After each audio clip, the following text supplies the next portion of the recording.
작전 개시!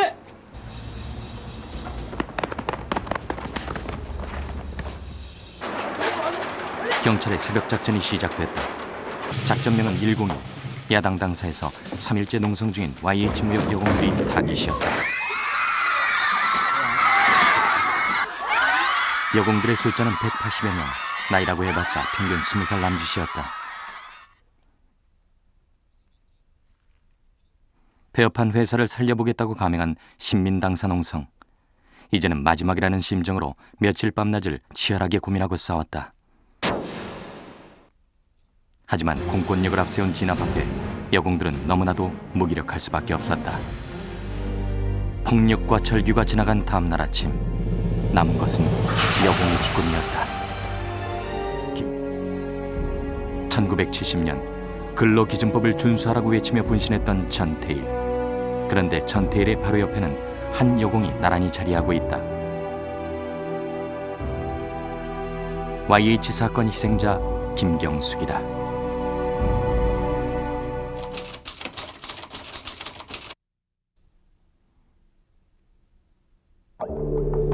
퇴근 시간을 앞두고 회사 정문에 걸려진 폐업 공고는 김경숙의 죽음을 부른 YH 사건의 시발이었다. 지난 3월에도 폐업 공고를 낸 적이 있었는데 이번 결정은 회사 측의 최후 통첩이었다. 공장엔 이미 관리 직원들은 모두 떠나버리고 여공들만 남게 된다. 기숙사엔 물과 전기마저 끊어버렸다.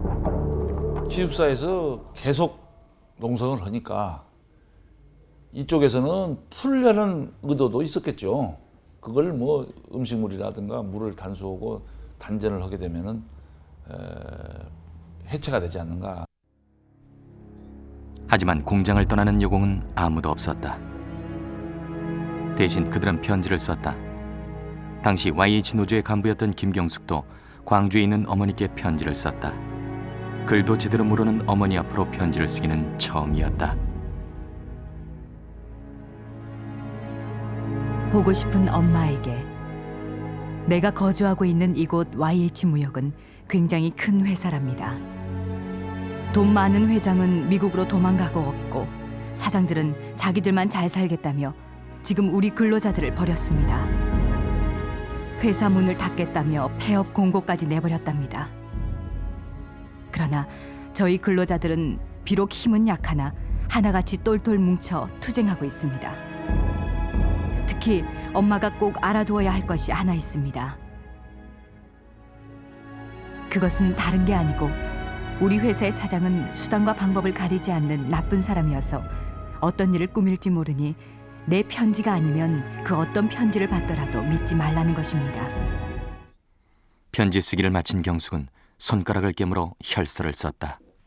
그때 제가 이제 그 혈서를 안 써도 우리의 결의나 의지를 알 수 있다. 그러니까 꼭 이렇게 안 해도 되겠다라고 얘기했을 때 그 김경숙이와 그 조원들의 얘기는 이런 것을 오히려 좀 우리의 의지를 사회에 다른 사람들이 좀 봐줬으면 좋겠다. 우리가 이만큼 절박하다라는 거를.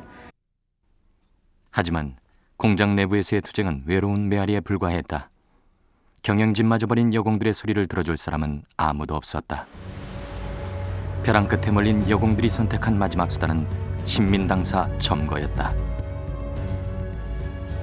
1978년 12월 제10대 총선에서 신민당은 헌정사상 최초로 여당보다 높은 득표율로 제1야당에 올랐다.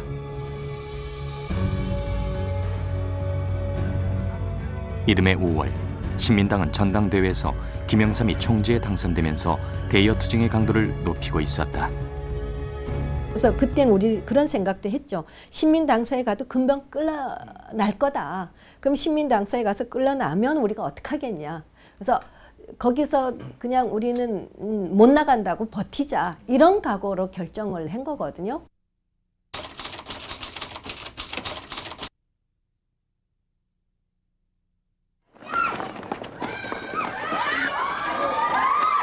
(8월 9일) 아침 YH-50 187명은 일제히 신민당사 진입에 성공한다. 4층 강당에 모이던 여공들은 모처럼 기쁨에 젖어 흥분했다. 당시 김경숙은 노조의 조직 차장이었다.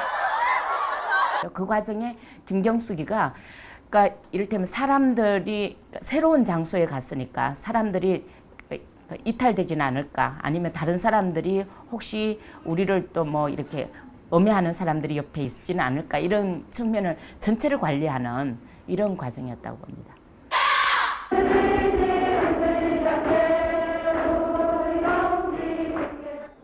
대오를 재정비한 여공들은 구호를 외치며 농성에 들어갔다.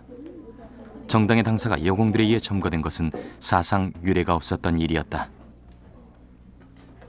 신문들은 그날 석간부터 큰 활자로 보도하기 시작했다. 우리는 이제 우리가 목표했던 거를 달성했다. 정말 우리 억울한 것이 이제 언론에 보도되기 시작을 한다. 이래서 너무나도 그 기사를 보고 정말 기뻐서 울었어요, 저희들은. 각계의 격려 방문이 줄을 이었다. 농성장을 직접 찾은 김영삼 총재는 보사부 장관이나 노동청장을 불러오겠다고 약속했다. 하지만 두 사람 중 누구도 모습을 드러내지 않았다. 신민당은 국회 보사위원회 수집을 요구했지만 여권은 YH 여공의 무조건 해산만을 주장했다. 시간이 지나면서 여공들의 기대는 점점 우려로 바뀌고 있었다. 경찰이 강제 해산할 것이라는 소문만 나도는 가운데 여공들은 지쳐갔다. 이때 분위기를 다시 띄운 것은 김경숙이었다.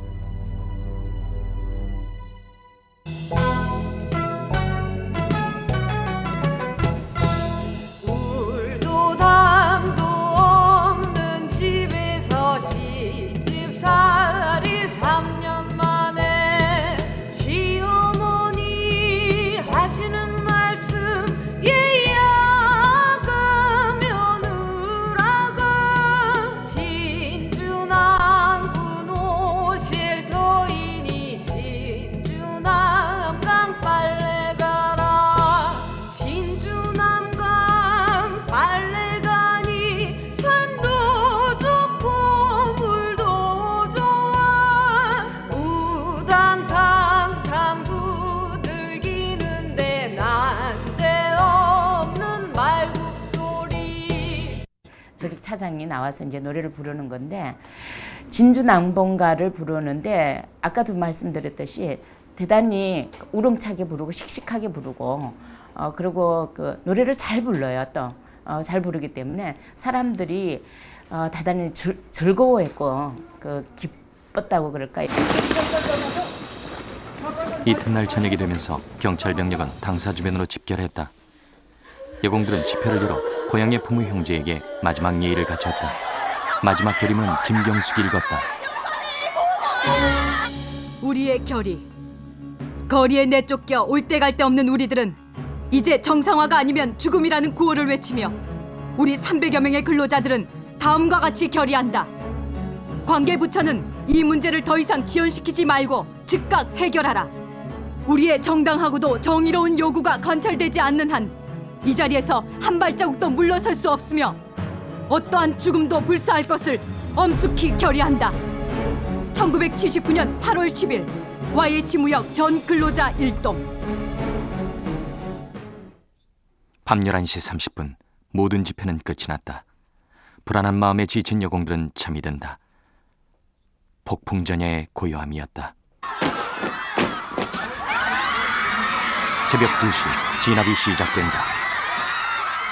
경찰 병력은 단 23분 만에 모든 여공들을 끌어냈다.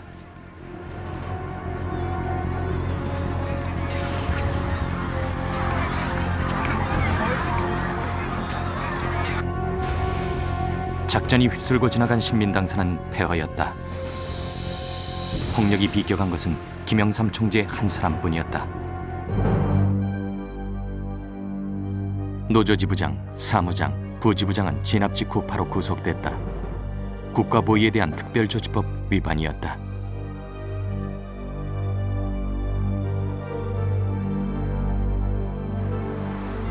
나머지 여공들은 경찰이 마련한 버스에 올라 강제 귀향길에 오른다.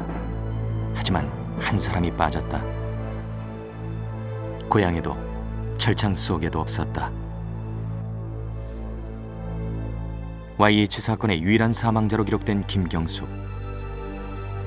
그녀는 유신 붕괴의 출발점인 동시에 70년대 노동운동의 정점에 서 있었다. 김경숙은 1958년 7월 전남 광산군 비하면에서 태어났다. 지금은 광주광역시에 편입됐지만 이곳은 고속도로에 가로막혀 아직도 개발의 바람을 비껴간 곳이다. 네, 이거 안 봐. 이 마을에는 경숙이 태어났던 집이 남아있다. 커가면서 노는 것이 남자답게 놀고 그러니까 남자 역할을 하겠다 이런 그런 마음을 먹고. 본래 위로 오빠가 있었으나 경숙이 태어나기 전 병으로 죽었다. 밑으로는 준곤, 재곤 두 남동생이 태어났다. 건어물 행상이었던 아버지는 한 번 나가면 달포가 지나야 돌아오곤 했다. 넉넉지 못한 살림 탓에 1년에 한 번꼴로 이사를 다녀야 했던 경숙은 6살 이후 학동 일대에서 어린 시절을 보낸다. 8살 되던 해 경숙은 아버지를 여인다. 슬퍼할 겨를도 없이 어머니는 떡장사로 나서게 되고 이제 두 동생을 돌보는 것은 경숙의 몫이 된다. 초등학교를 들어가지 못하는 그런 배경이 있었어요. 거기 배경 중에 하나가 동생을 길러 했던 거죠. 그런데 어느 날 동생이 죽어요. 그래 죽었는데 김경숙은 동생의 그 죽음에 대해서 슬픔과 기쁨을 동시에 갖지요. 왜? 그렇게 학교를 가고 싶어 했으니까. 그래서 결국 이 동생이 굶주림으로 죽자 김경숙은 학교에 들어가게 되는 거죠. 경숙의 유일한 모교에는 학적부가 남아있다. 6학년 6반이니까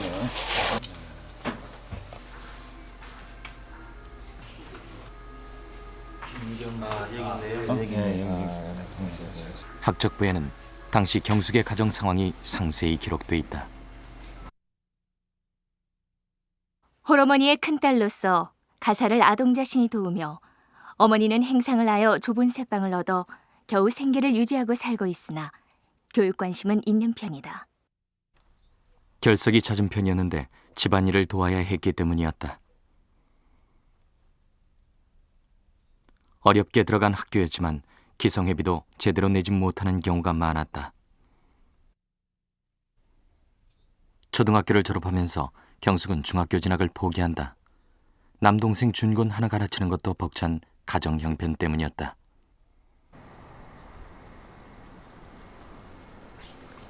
중학교 대신 경숙이 들어간 곳은 공장이었다. 집 근처에 있었던 이곳은 뇌고치를 삶아 나온 진면이란 솜에서 실을 뽑아내는 작업장이었다.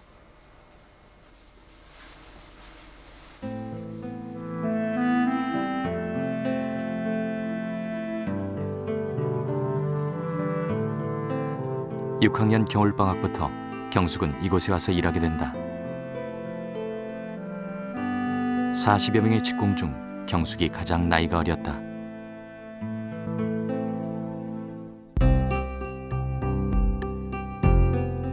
경숙처럼 어린 나이에 가족의 살림을 위해 일터로 나서는 것은 당시로서는 흔한 일이었다.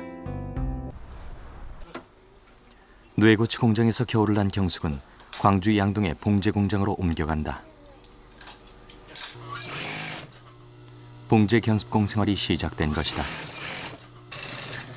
여기저기를 옮겨다니며 속옷, 버선, 양말 등 닥치는 대로 배웠다. 이 무렵 경숙은 한 운명적인 만남을 한다. 계십니까? 네, 안녕하세요. 안녕하세요. 김광숙 씨 되시죠? 네, 맞는데요. 경숙과 동갑인 광숙 씨는 초등학교 졸업 후 상경하여 교복점에서 일하고 있었다. 경숙이가 이제 어디 다닌다고 그때 말로는 이제 공장이나 그런 데 다닌다고 그래서 얼마 받으냐고 하니까 5,000원 그 선에서 받은다 하니까 서울 가면은 그 배는 더 받고 10,000원 정도는 받을 거라고 같이 가자 그랬어요. 그랬더니 따라 나서대요, 성케이.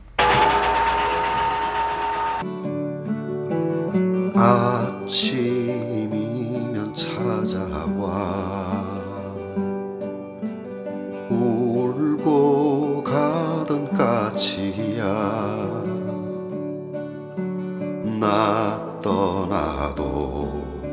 찾아와서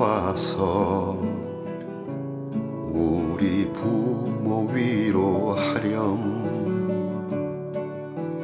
나 떠나면 누가 할까.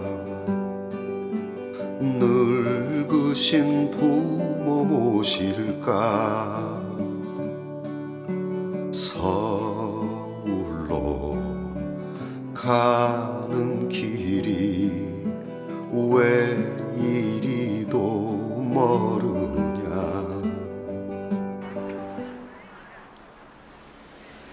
70년대 초 서울역에는 돈벌이를 위해 무작정 상경한 시골 소녀들을 쉽게 볼 수 있었다.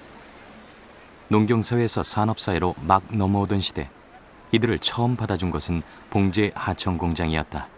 소녀들의 일값이 그나마 가장 쌌기 때문이었다. 그 원청이 아니고 하청이기 때문에 어떤 그 아무래도 그 모든 그 인건비에서 이 사람들은 이익을 내야 되는 거였어요, 그때는. 영세한 하청업체는 다른 하청업체로부터 재하청을 받는 경우도 있었다. 자연히 밑으로 갈수록 하청업체 수익은 적어졌다. 원청업체에서 한 번 대금 지급을 미루면 하청업체 노동자는 줄줄이 임금을 받지 못했다. 심하면 아예 문을 닫아버리는 경우도 허다했다. 그럴 때마다 하청업체 노동자들은 어디 호소할 곳조차 없었다. 상경한 지 한 달 만에 김경숙도 청량리의 한 하청 공장에 들어간다. 오로지 돈 많이 벌겠다는 생각에 잔업, 특근도 밥 먹듯이 했다. 서울에 올라와 하청 공장에 취직을 했을 때였습니다. 말로만 듣던 철야 작업을 2달 동안이나 밤낮으로 하고 나자 코를 건드릴 수가 없었습니다. 너무나 피곤한 나머지 건드렸다 하면 코피가 쏟아졌던 것입니다. 저의 몸은 더욱 약해지고 얼굴은 창백해져 갔습니다. 그리고 어떤 회사에서는 3개월치 봉급을 받지 못했고 헐벗고 굶주린 나는 5원짜리 풀빵 30원어치로 추위를 허덕이며 생계를 이어가야 했습니다. 그때마다 이렇게 사느니 차라리 자살이라도 해버리자고 마음먹었으나 고향이 그 길을 막곤 했습니다.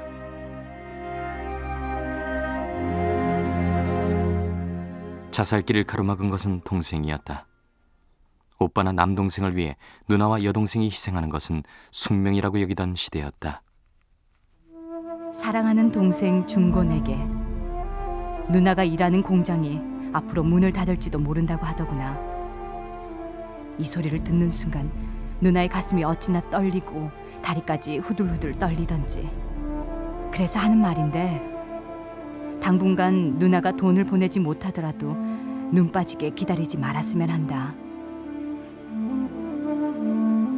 중곤이는 이 누나가 대학까지 공부를 가르쳐주겠다고 엄마가 대신 말 잘해주세요.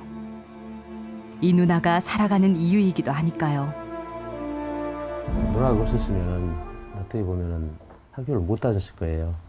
누나 도움하고 어머니가 고생하셔가지고 그래도 저 끝까지 배울 수 있었다는 게 항상 고맙게 생각하고 방금 얘기 드린 대로 누나에 대해서 보답을 하고 싶어도 지금 안 계시지 않습니까? 중국의 핵보유국 등극은 미국의 심기를 불편하게 했다. 여러 가지 보복이 따랐는데 그중 하나가 중국산 가발 수입 금지였다. 그 결과 한국은 가발 대체 수입국으로 떠오른다. 국내 대규모 가발 공장이 서울 면목동에 섰습니다. YH 무역 수출 회사 1966년 왕십리에서 종업원 10명의 영세한 업체로 출발한 YH무역은 가발 특수에 힘입어 급성장을 거듭했다. 창사 3년 만에 면목동으로 이전하고 이듬해에는 종업원 4,000명의 국내 최대 가발 업체로 자리 잡는다. 수출은 1,000만 부를 기록하여 대통령 표창과 산업 훈장까지 받았다. 경숙이 YH무역에 입사한 것은 서울 생활 3년 만이었다. 하청 공장의 굴레를 벗고 원천 공장에서 일하게 된 것이었다.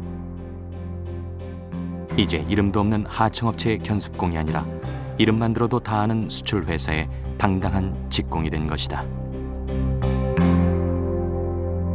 3년을 안 오고 엄마만 좋은 데로 이제 갔은 게 걱정 말고 내가 이제 거기 가서도 다 곤노랑 내가 사갖고 와서 내가 너희들 밥 해먹으라 그러면 해먹고 지가 어른하고 다 하고 징그럽게 이제 농 같은 것도 좋은 놈 있고 걱정 말라고 엄마 이제 다 잊어버리라고 그러고는 이제 왔더라 말이여. 이제 권세 오답을 맞추고 지갑 지사에 YH 무역 공장이 있던 곳. 외관은 변했지만 골조는 그대로다. 29년 전 처음 이곳에 들어왔을 때 경숙은 한 단계 나아진 삶을 꿈꾸고 있었다. 김경숙이 남긴 일기. 우리는 여기서 70년대를 살았던 한 젊은 여성 김경숙을 만날 수 있었다. 굶주리고 항상 피로에 찌들었던 경숙에게는 또래 친구들의 평범한 삶이 동경의 대상이었다. YH 입사는 그 꿈을 현실로 바꿔줄 것처럼 보였다. 영화와 펜팔은 70년대 빠질 수 없는 젊은이의 문화 코드였다.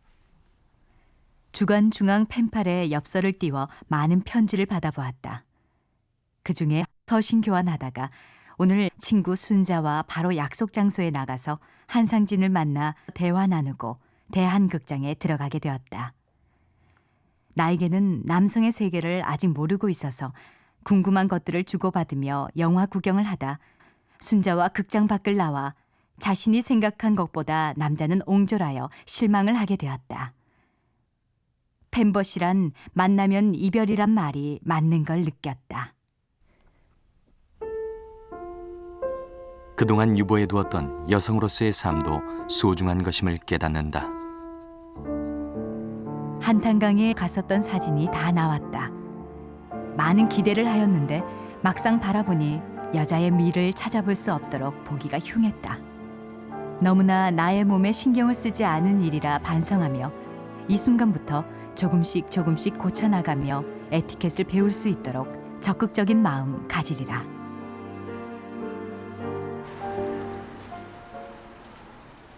면목동 천주교회. 이곳엔 YH 무역 노조에서 운영하던 녹지중학이 있었다. 경숙은 1977년 야간 과정인 이 학교 1기생으로 입학한다. 경숙의 나이 59명 입학생 가운데 가장 언니였다. 경숙은 검정고시를 봐서 고등학교까지 마칠 생각을 한다.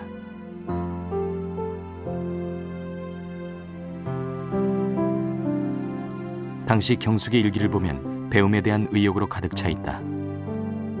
비록 또래보다 훨씬 늦은 길이었지만 경숙은 누구보다도 열심이었다. 저는 그 당시 김경숙 씨가 나중에 신민당사에서 그런 일을 당했을 때 굉장히 의외라고 생각을 한 측면이 좀 있거든요. 굉장히 모범적이고 과격하지 그런 거는 굉장히 거리가 멀었어요. 평범한 사람을 꿈꾸었던 경숙. 그러나 YH의 현실은 하청업체와 별반 다르지 않았다. 끊임없이 이어지는 잔업, 야근에다 휴일에는 특근까지 했다.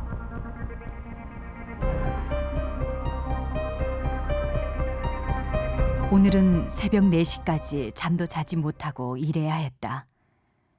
육체는 고달프고 눈이 아파오며 수면을 제대로 섭취하지 못해 약간은 머리가 어지러웠으나 사람이 수면을 취하지 못하고 일을 시킨다는 걸 생각할 때 나의 몸은 지치고 비틀대면서 숙사에 돌아와 밥을 먹는데 밥이 먹히지 않는다. 이 건물이 옛날 YH 기숙사 그대로 그 건물 그대로입니다. YH 무역 공장 바로 옆에 있었던 기숙사. 김경숙을 비롯한 대다수의 여공들은 기숙사에서 생활했다. 이 기숙사는 한때 2,000명 이상을 수용하기도 했다. 시골에서 올라온 여공들의 편의를 위한 기숙사는 24시간 노동을 가능케 해주는 장치도 됐다.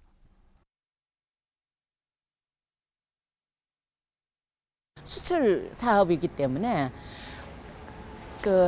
노동력을 즉시 동원을 해야 되거든요. 동원을 해야 되는데 기숙사만큼 그것이 좋은 것이 없었죠. 그래서 토요일하고 수요일 제외하고는 전혀 외출 금지였어요. 여공들에게 끊임없이 일을 시키기 위해 갖은 방법이 동원됐다. 장시간 노동은 70년대 한국 산업 전체의 보편적인 현상이었다. 당시 이것을 우리 국민들의 근면성의 결과로 치부하기도 했다.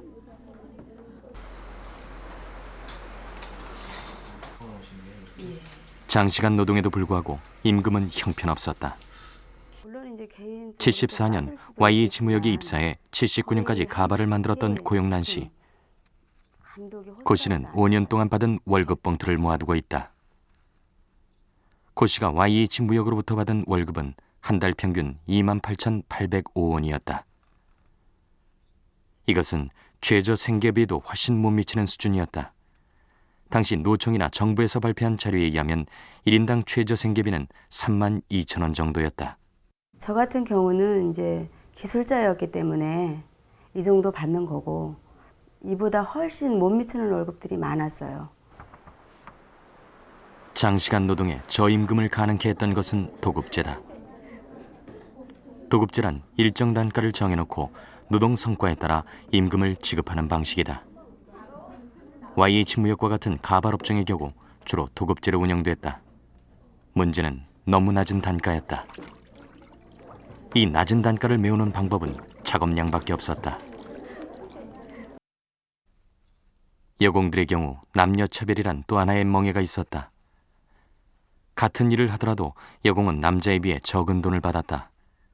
79년 당시 섬유 산업에서 7만 원 이상을 받은 여성은 4.4%였지만 남성의 경우 전부였다.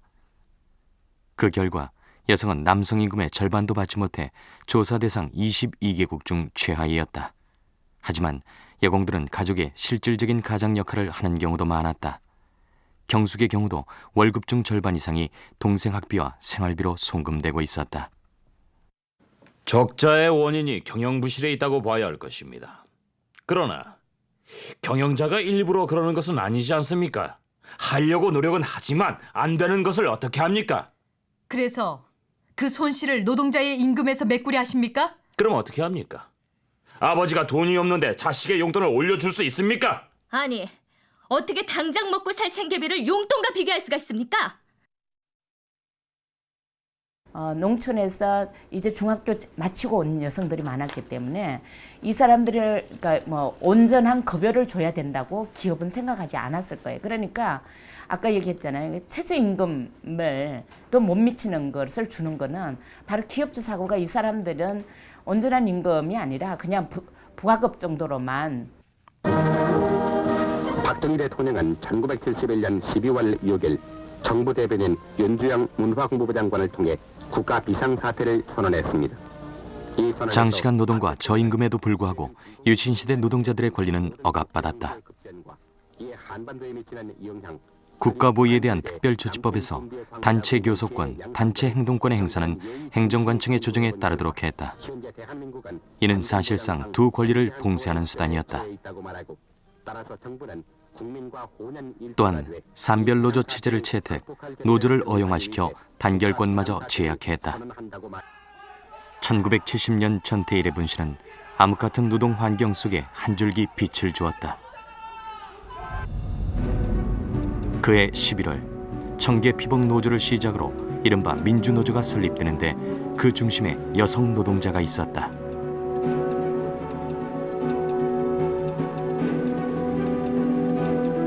통일방직은 최초 여성 노조 지부장을 뽑았다.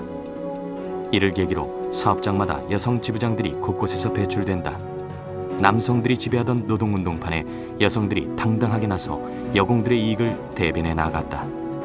한국 최초의 여성 그 지부장을 우리 손으로 뽑았다라는 그 자부심이 정말 무엇이든지 할 수 있다라는, 무엇이든지 우리는 해낼 수 있다라는 그런 그 아주 그 뭐 자신감이라든가 뭐 어떤 충만감 그런 것들이 아주 그냥 너무너무 우리들을 막 그냥 흥분하게 만들었었어요.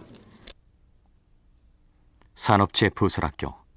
저학력 여공을 대상으로 1977년에 생겼다. 박 대통령의 지시로 정식 학력까지 인정되는 산업체 부설학교는 기업주가 여공들에게 주는 은전으로 받아들여졌다. 전국의 노동 현장에서 배움의 열기는 더해갔다. 대통령 각하께서 저희들과 같은 소녀들에게까지 세심한 배려와 자의 어리신 격려를 해주신 그 거룩한 마음 주심에 모두 감격하여 사오며, 하지만 이는 민주노조운동으로 터져나온 여공들에게 정부와 사용자들이 던진 당근이라는 시각도 있다. YH무역도 민주노조가 탄생했다. 사측의 방해로 상당한 진통 끝에 설립된 YH노조의 지부장은 최순영이었다. 처음부터 노조가 눈에 가시였던 사측은 도급제를 악용하여 대응했다.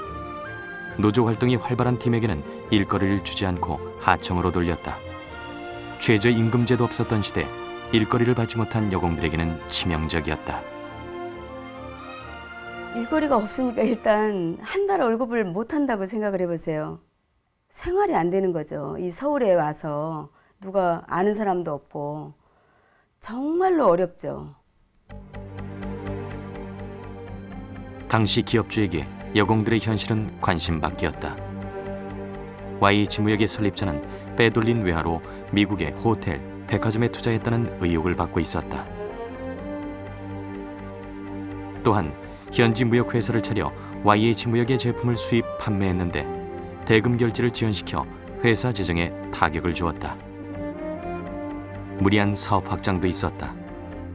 사원들의 상여금으로 잡혀있던 10억을 가지고 해운 회사를 세우는가 하면 전자회사도 인수했다.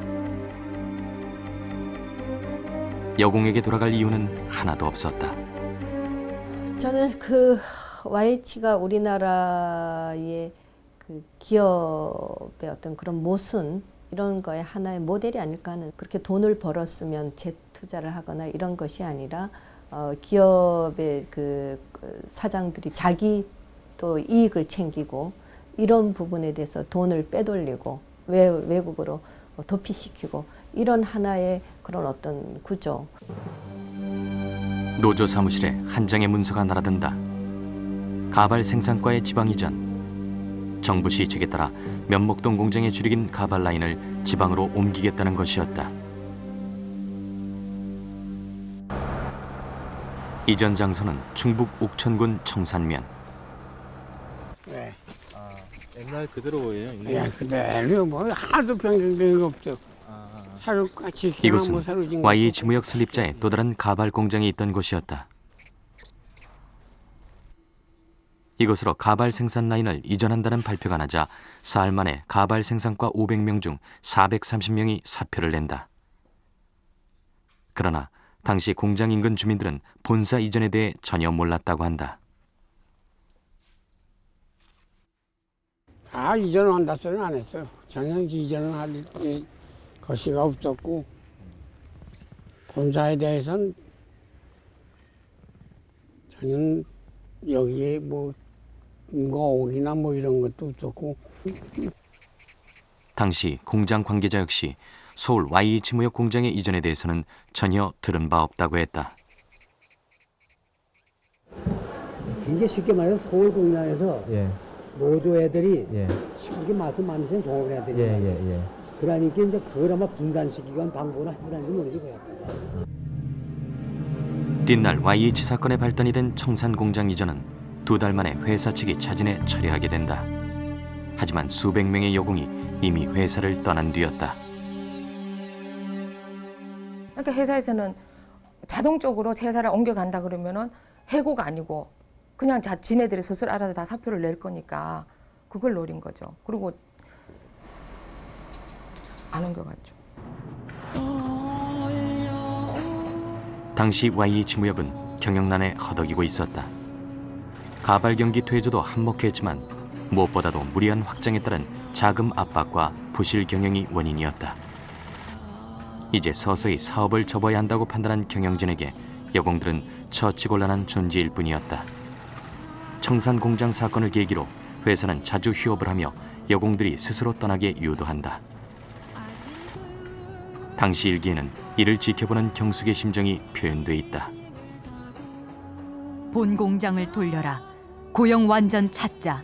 단결, 권리, 뭉침, 싸움, 비평, 노동운동을 해야 한다. 첫째는 인정을 안 줘.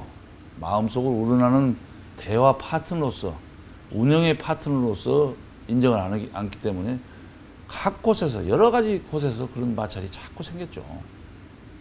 예. 어떻게든지 이 노조 활동을 저지하고 노조 활동을 미약시키려고 생각은 했지. 회사 측의 가진 압력으로 YH를 떠나는 여공들이 많았다. 한때 4,000명에 달하던 여공 숫자가 77년엔 절반 이하로 떨어진다. 하지만 노조가 세다고 소문난 YH 출신들을 받아주는 곳은 없었다. 처음에는 일 잘하겠다. 처음에는 받아줘요. 처음에는 받아도 한 이틀 지나니까는 조용히 부르더니 그냥 아무것도 안 물을 테니까 나가라. 그럼 거기서 뭘 할 수 있겠어요. 나와야지. 영자의 전성시대. 전국 36만 관객을 동원했던 이 영화는 70년대 여성의 굴절된 삶의 모습을 그린다. 영화 속에서 영자는 식모에서 여공으로 결국은 사창가로 빠지는 여인이다. 경숙과 동료들도 이 영화를 보면서 눈물을 흘렸다고 한다.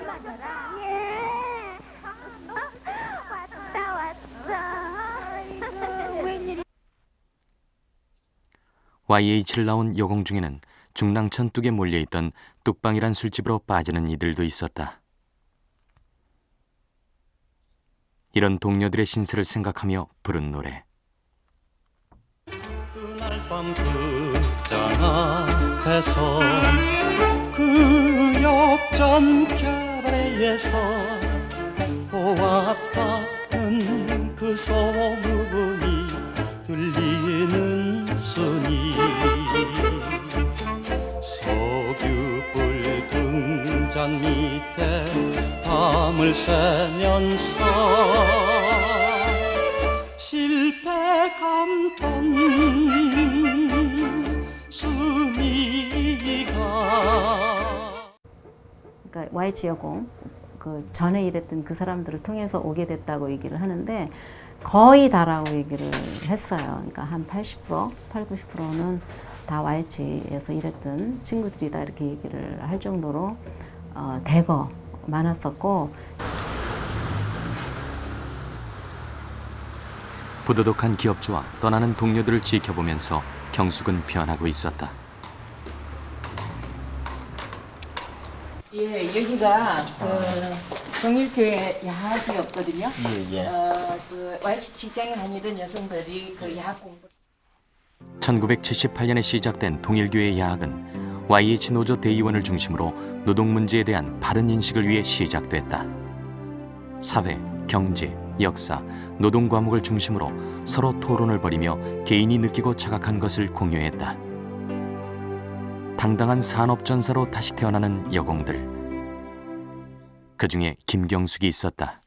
노동자가 얼마나 중요한 존재인가를 옛날 역사부터 현재까지 무슨 운동을 하는가, 지금까지 그칠 줄 모르고 살기 좋은 사회를 만들기 위하여 멸시와 비웃음 속에 외로운 길을 가야 하나요?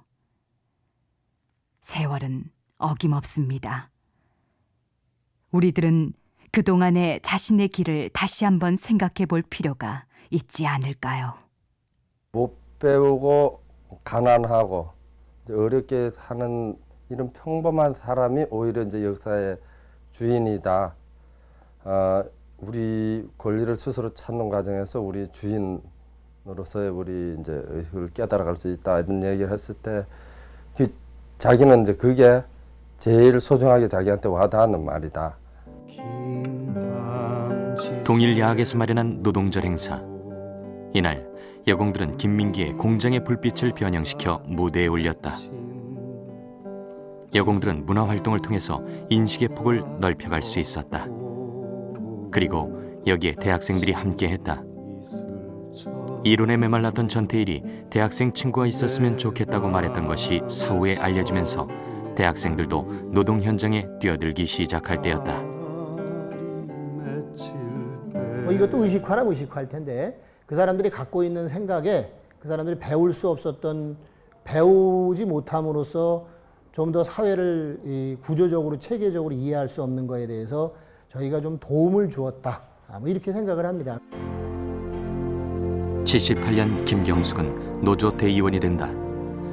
주체적인 노동자로 살아가는 것도 혼자의 힘만으로는 한계가 있고 노동조합이란 틀이 필요하다는 것을 알게 된 것이다. 열심히 일해 동생 학비를 대고 검정고시를 준비하던 여공 김경숙은 이제 행동하는 노동운동가로 변신하고 있었다.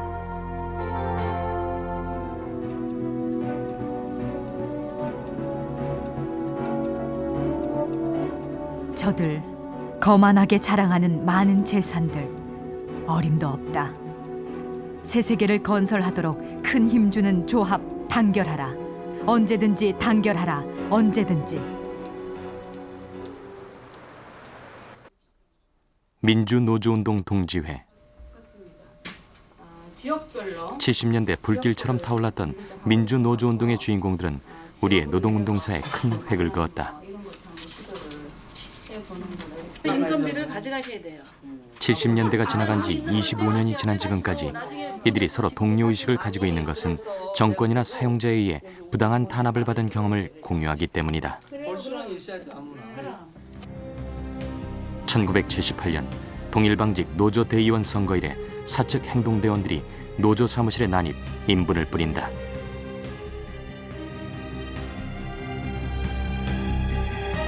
연약한 근로자 여직공들을 왜 못 살게 하는가? 작년에 똥물까지 처먹이고 자유롭게 현실의 입장을 발표하려 하는데 왜 저러나? 더러운 인간들은 꺼져라. 민주주의 이 땅 위에 왜? 정말 억울하기만 하고 울분만 나오고 우리들의 마음은 더욱 강인해진다. 공권력과 사용주의 탄압 앞에 여공들은 물러서지 않았다. 하지만 때로 엄청난 폭력 앞에서 대항할 수단은 그리 많지 않았다.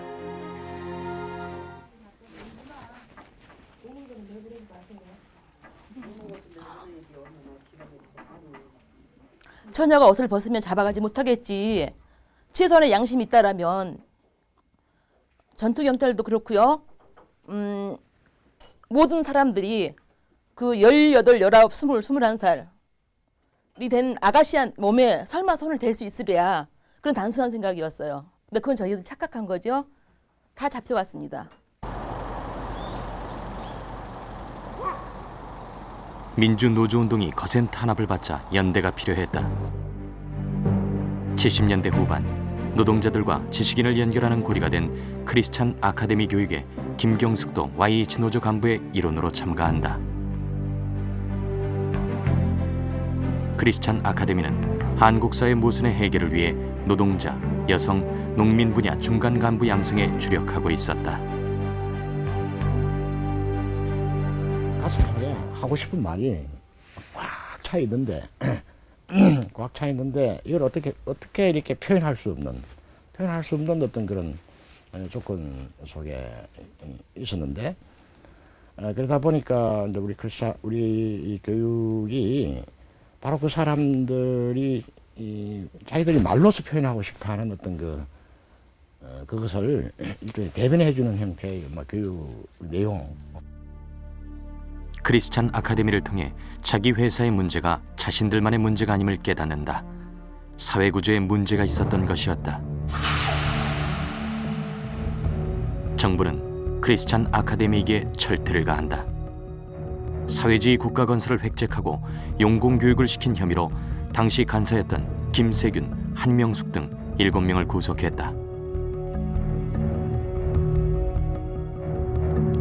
연계를 항상 끊으려고 그랬습니다. 노동운동과 교회와의 관계를 끊으려고 그랬고 노동운동과 학생운동 간의 관계를 차단하려고 그랬고 쭉 차단 정책이었습니다. 노동 고립화시키려고 했던 거죠. 70년대 말로 치달을수록 유신 정권은 사활을 걸고 민주노조를 탄압한다. 그리고 그 정점에 YH 사건이 있었다. YH 사건은 단순히 노동자도 인간이다, 우리는 기계가 아니다라는 기본적인 인권을 위한 외침이 아니었다. 경제 발전에서 나온 과실과 산업구조의 변화에 따른 짐을 자본가와 노동자가 어떻게 나눠야 하는지에 대한 강력한 문제제기였다.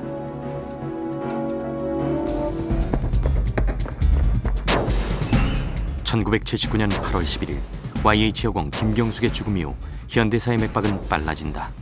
10월 4일 김영삼 신민당 총재의 국회 제명과 뒤이은 부마 사태, 그리고 결국 11.6으로 유신이 몰락했다. 여공들에 대한 무자비한 폭력 진압은 YH 사건 백서 제목처럼 정말 유신 정권의 말기적 발악이 되고 말았다.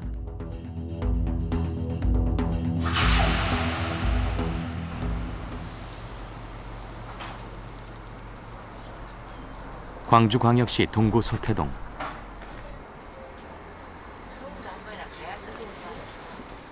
(30년째) 고물 수집을 하는 김경숙의 어머니 최영자 씨가 홀로 사는 곳이다.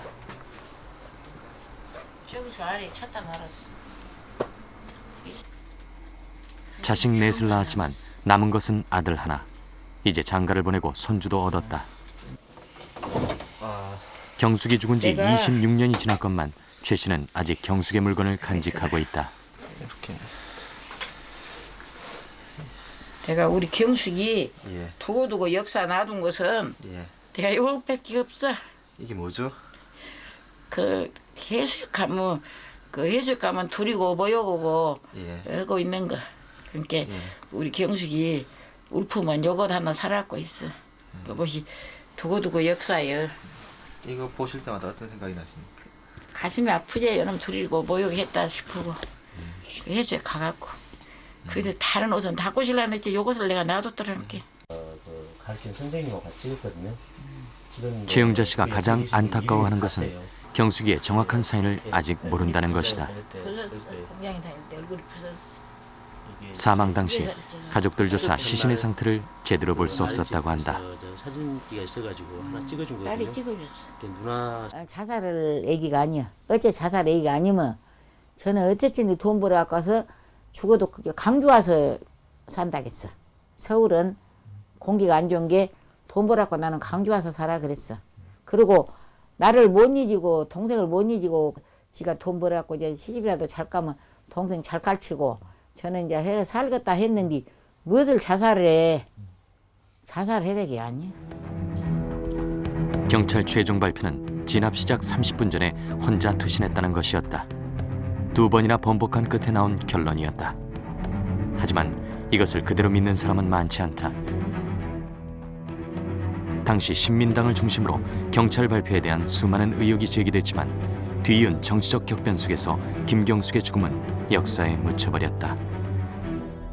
우리가 살았던 시대에서 벌어진 일이었고, 그리고 너무나 잘 알려진 신민당사에서 벌어진 일이고, 그래서 제가 좀 강력하게 좀 촉구하고 싶은 것이, 한 시대의 희생자가 이렇게 해서 죽음이 덮어진다면은 또 다른 시대가 도래했을 때에 이보다 더한 일들이 벌어질 수가 있다. 그래서 저는 한 25년 세월이 흘렀지만은 다시 한번 이 문제를 재검토해야 된다.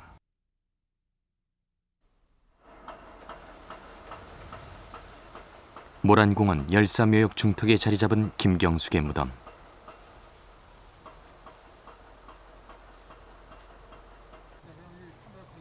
사후 10여 년이 지나서야 마련된 이 묘지는 가묘다.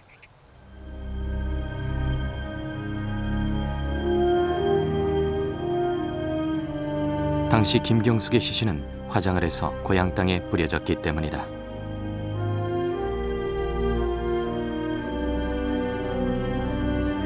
가족을 위해, 그리고 한강의 기적을 위해 끊임없는 희생을 감내했지만 죽어서는 제 한 줌 이 세상에 남기지 않았다.